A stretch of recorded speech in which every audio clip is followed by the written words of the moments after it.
अण्णा, तुमच्या ऑफिसमधील कर्मचाऱ्याला एका गुंडाची पोरं मारतात. तुम्ही या शहराचे खासदार आहात, केंद्रीय मंत्री आहात. कायदा सुव्यवस्थेचे काय बोलू मी? सगळ्यात पहिलं मी तुम्हाला हे स्पष्ट करतो की गेले 2 दिवस मी पुण्यामध्ये नव्हतो आणि 2 दिवसापूर्वी हा सगळा प्रकार घडलाय.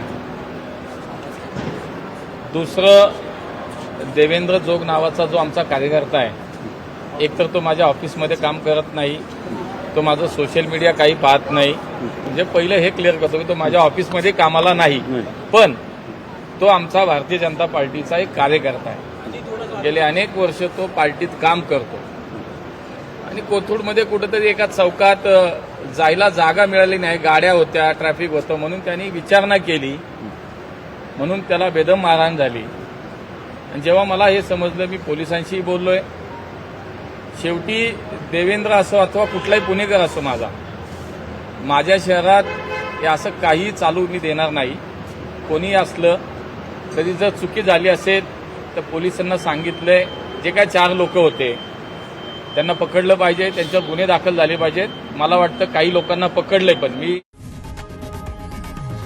लोकशाही मराठी ऐका, पहा, जागरूक रहा.